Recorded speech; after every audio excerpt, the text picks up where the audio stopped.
What up, roomies? Tonight's guest has lived a fascinating journey throughout the world of healing. Elfrita, Elfrita is an author, holistic medicine instructor, and expert in traditional Thai bodywork and herbal medicine.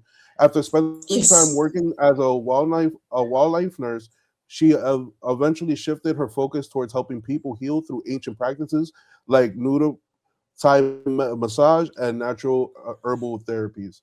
She's trained in Chiang Mai, Thailand, one of the global centers of traditional Thai medicine, and spent years teaching these healing arts and writing books to help bring ancient wellness practices into the modern world.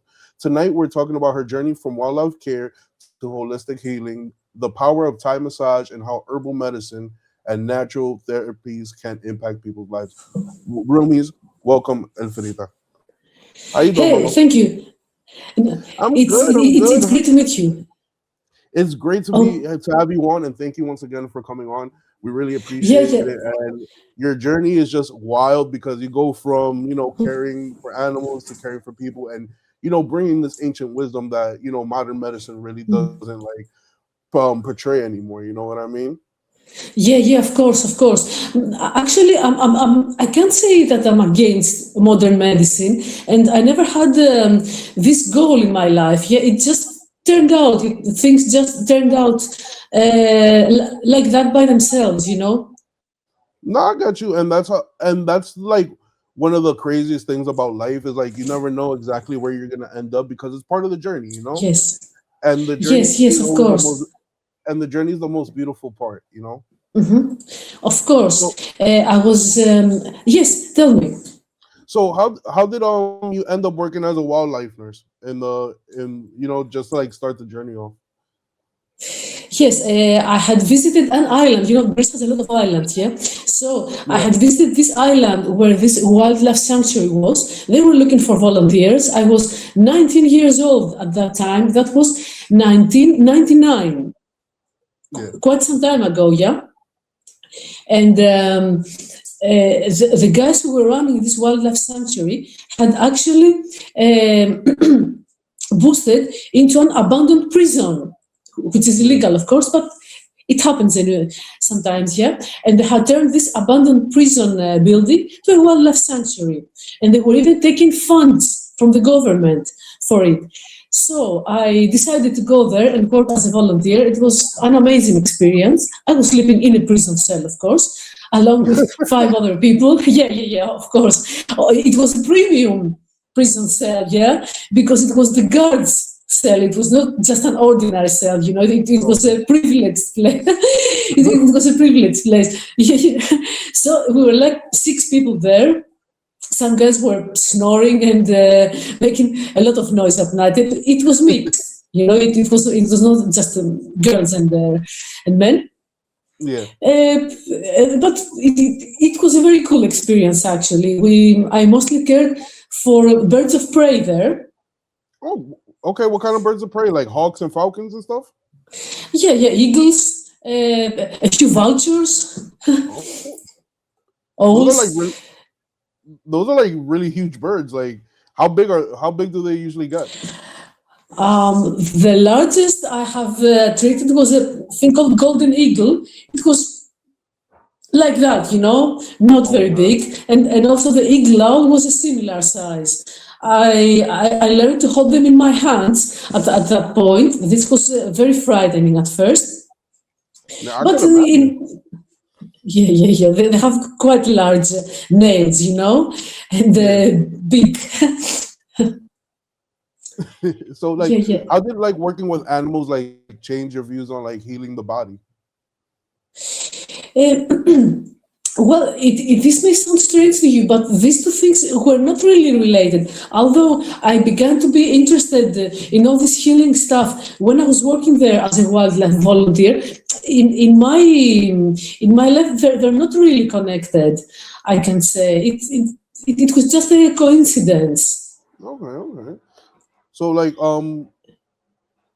so what made you like transition from like helping animals to helping people?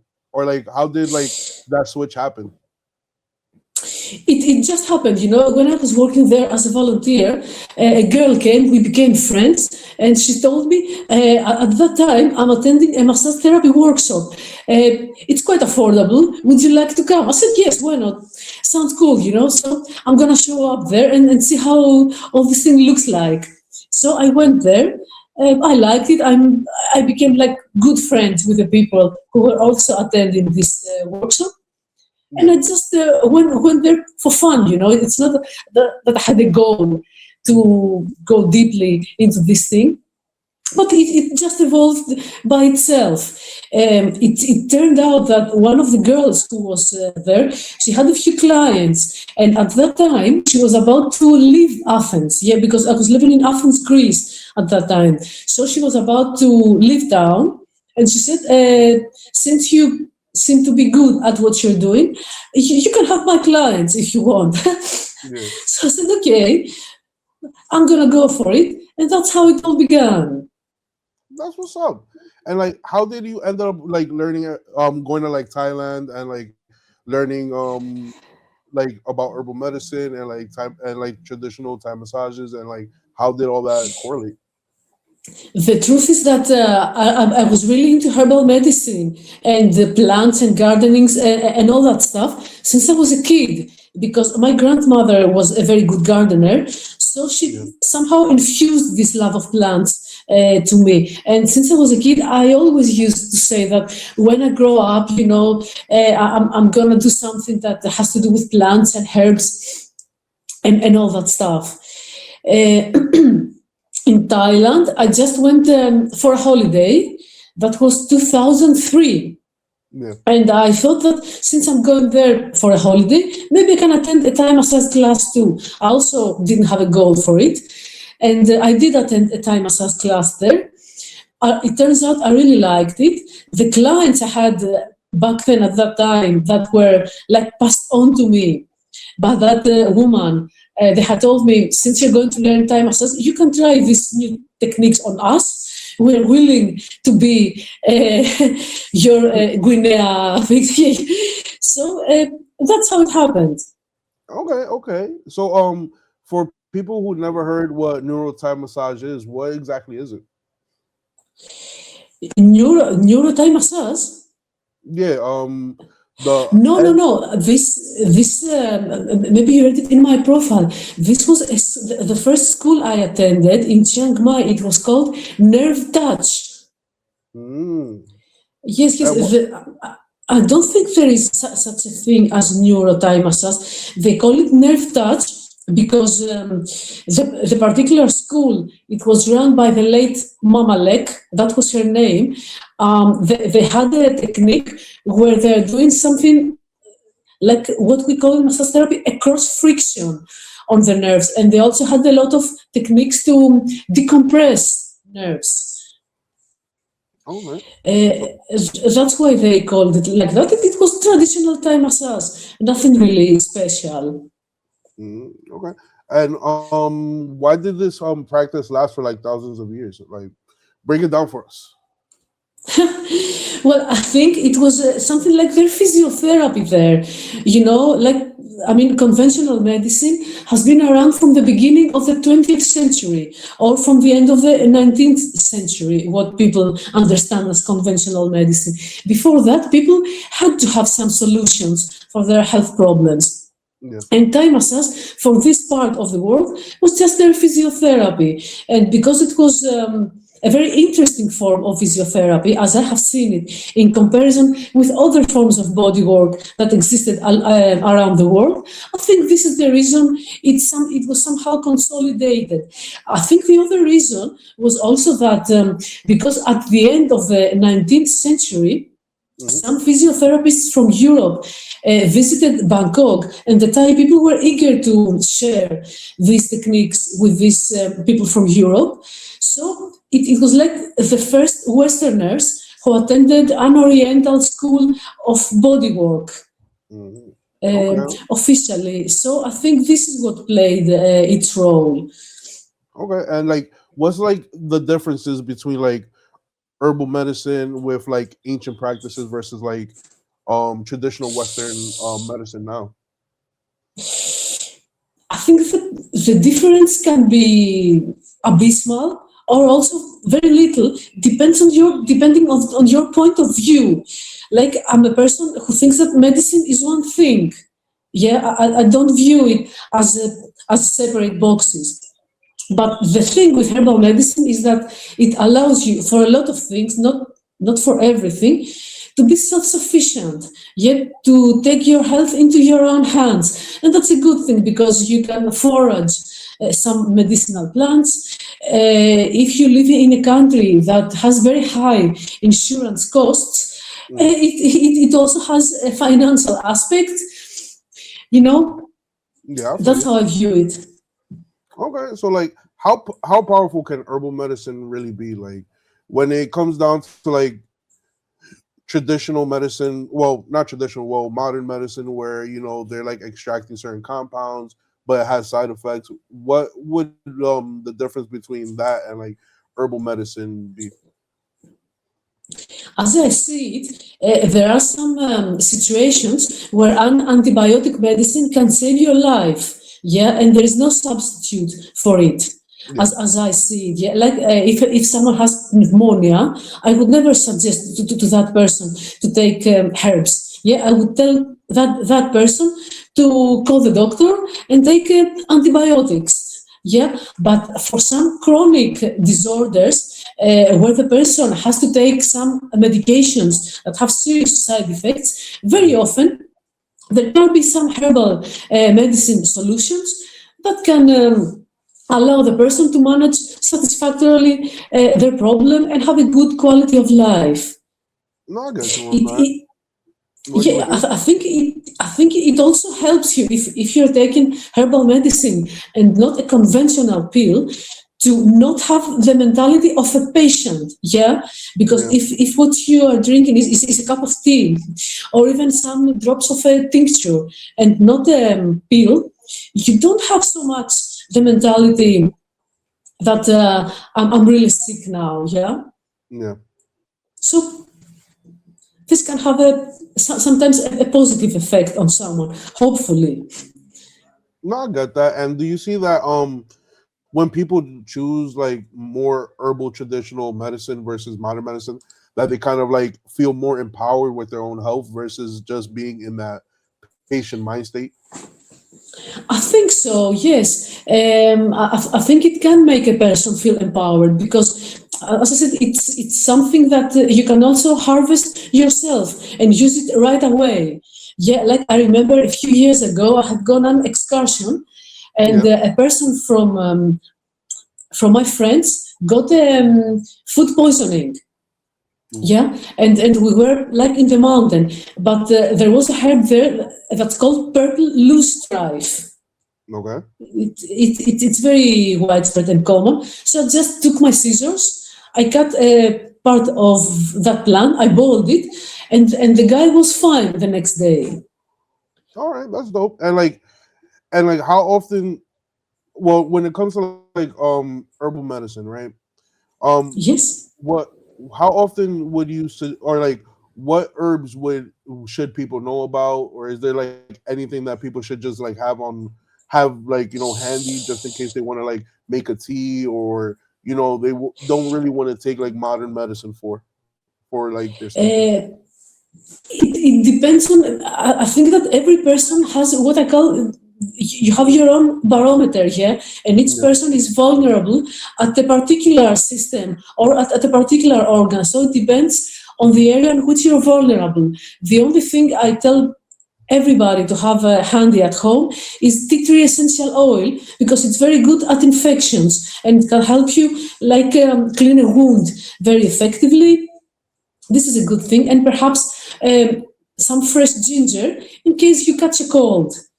This Okay. would be this would be very handy uh, for most people, I think. All right. And like, what kind of transformations have you seen in people through your work? Through herbal medicine, I haven't really observed a transformation. You know, it's like an alternative form of medicine. I don't think it really influences your character.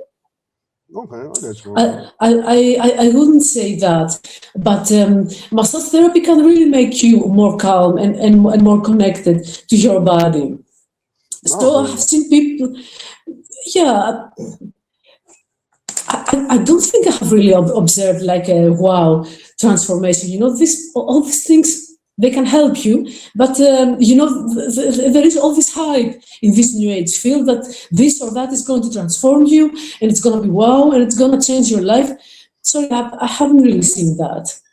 No, I get you on that. And do you think that the new age hype the new age movement hypes up kind of like um older ways, but it's trying to like exclude like modern medicine as well versus like it like combining the two? There are many approaches. This is definitely a tendency. Yeah, there's definitely a tendency to that by some people. I just don't like so much this thing because I was never into this abundance thing and be a millionaire and make a lot of money thing. You know, yeah, I never really liked all that. And this is gonna be wow. You're gonna be super super chill and all that. I'm Yeah. not into all that fake stuff, you know. I No, I never feel you. really liked. No, I got you on that. And like I understand that now that the expectations of people, like especially that they're trying to like I don't want to say regress, but they're trying to like find a more natural way of healing. That they're setting like very high expectations for that. You know what I mean? Yes, yes, of course. Like I myself have a few health issues. Yeah, like first of all, I have asthma. Yeah, I've had allergic asthma since my teens, and I don't take any medication for this. I just drink herbal teas. You know, I'm trying to manage it the natural way. Of course, I have a steam cleaner in the place where I live. Yeah, yeah. yeah. So it's something that has allowed me to manage a few things. No, I got you on that. And what do you think modern society has lost connection with natural healing? Uh, okay, let me think about it a little bit. Well, modern society, first of all, we have lost our contact with nature. Now, Okay. I'm a person who loves camping, yeah, and I've lived in a tent for like 3 months. I have even lived 1 year without electricity, and it is really very beautiful to live in the nature. But nature can also be very harsh towards you, yeah, if you Yeah. live if you live so interconnected with nature. So I can understand why people. Somehow got their distance from nature. But you know, I think that this has had positive and negative effects on people. I mean, the positive effect is that when you live in a better quality of housing, you don't have to struggle so much for survival. Yeah, and Yeah. this also can have a financial impact, but it definitely tunes you out from your deeper rhythms. This is for sure. Like even electric lights, you know, because human beings are not natural beings. Yeah. We're made to live in the daylight. So this can tune you out a little bit, definitely. So so why do you think now that when we're at this level that humans have been so disconnected from nature, and like what do you think is the importance for us reconnecting? I think the reason humans were disconnected from nature is convenience. Yeah. This is the reason humans were disconnected from nature. I mean, you can always have your opportunity to tune in with nature, and it's a good thing. Anybody can go and do some gardening, walking in a forest, and tune in with nature with so many ways. True. And like And it's always yes, yes. Tell me, no, no, please. go ahead, go ahead. Yeah, and I think we all feel it. Yeah, like when we are walking inside the forest, everybody feels calmer. That's true. That's extremely true. So what do you think that people now are not are not valuing the importance of being with nature, or at least experiencing nature often? Because I think that especially in our digital era, where people have lost this connection, when you are exposed to this, you feel immediately the positive impact it has on you. Yeah, you instantly feel calmer, and you let go all the everyday worries behind you. It can definitely act like a form of reset, being in the nature, and sometimes this can be pretty automatic. No, I feel you on that. Do you think modern medicine ignores the power of natural healing?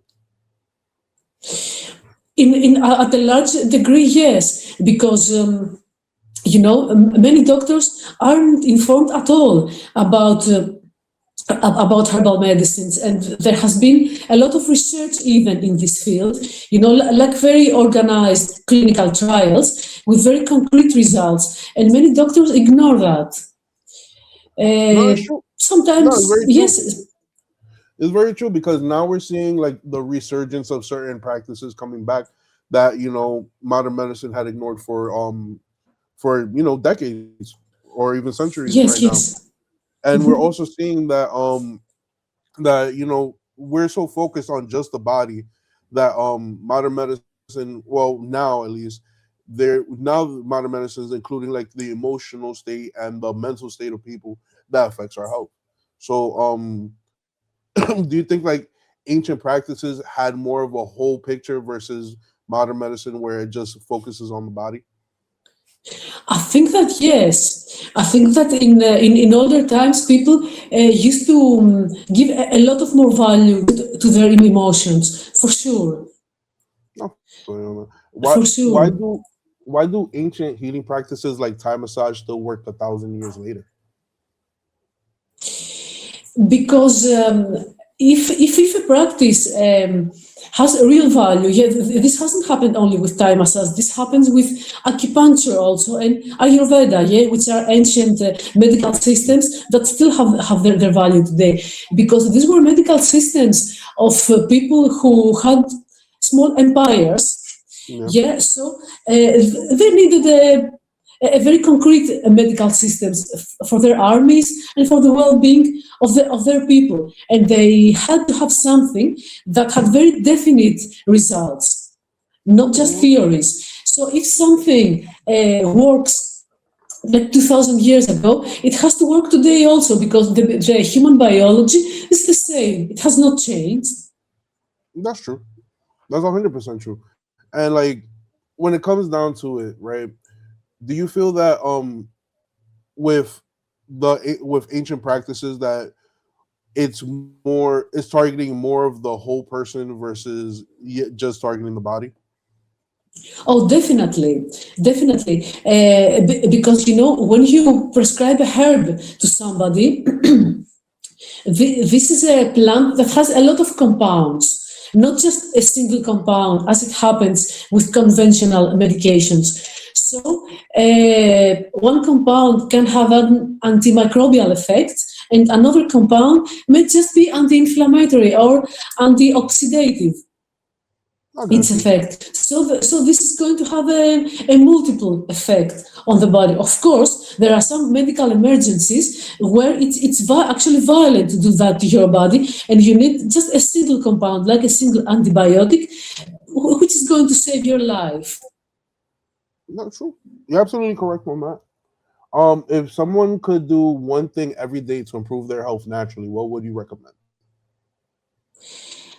I would recommend silence, just to sit by yourself for 30 minutes, close off all digital appliances and communication, and just listen to your breath, just be yourself and observe how you feel. I think that this is the most important thing for us. No, I got you on that. So like when you were in Thailand, right, and you were learning about Yes. the ancient practices and all that, how did that structure go? Like how did like you go from not knowing anything to being an expert? It's not that I exactly didn't know anything because when I was at the wildlife sanctuary, at the point I was assistant of the vet who was there. So I had Yeah. participated in surgeries and I had given first aid to many injured birds, which Okay. Okay. are not mammals, of course, and because there are a few different things in mammals, yeah, than to small birds. So I did have an experience, and I had also attended a very basic course on massage therapy when I was in Greece before going to Thailand.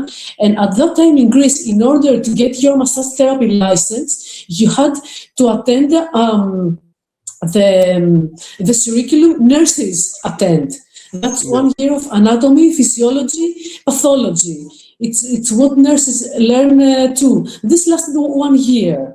So it's not Okay. that I knew nothing, and of course I did not become an expert. I'm not sure if I can call myself an expert. Yeah, I hear Yeah. I mean, I studied this thing through the years. It's not. you. I can't say that there is, a definite point in time that you become an expert and learning stops. It's a process that is evolving all the time. No, I got you on that. And like, what recommendations would you give like an ordinary person just to like, besides silence? Would you give an ordinary person if they just want to like, overall improve their health, or what herbs they should keep at home and stuff of that nature? I think everything starts with nutrition. Yeah, the first thing I tell people is to eat whole foods. Yeah, not to eat too many processed foods, and cook your food yourself whenever this is possible, of course. No, I got you. I got you on that. And do you see that a lot of modern day food is affecting like your patients and your clientele? Can you repeat, please, because I did not understand that. I said, do you see that a lot of like your patients and the people that you help out, that modern food is affecting their health in a negative way versus like In a way, I mean, in a way, yes. If you're eating pizza every day, and I mean, I love pizza. Yes, yeah. I adore it. But if you're having it every day, it's not gonna be good for you. No, you're absolutely correct because everything's in moderation, right? Yeah, yeah, of course. All right, that's dope. That's dope.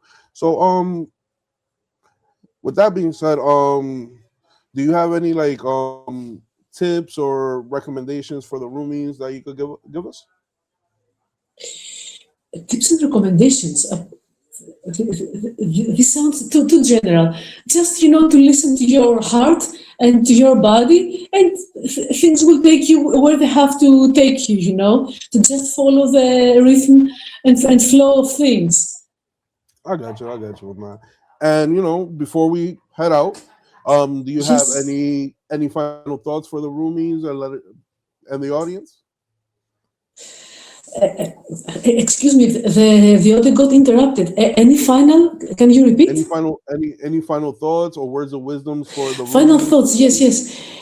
Uh, Well, just what I said before. It's just that sometimes life takes you where it has to take you, and it's a good idea to trust that if it's not too crazy, and if it feels right. I feel you on that. And roomies, remember, enjoy life, follow your journey, and you never know where it will take you. With that being said, Yeah. peace out.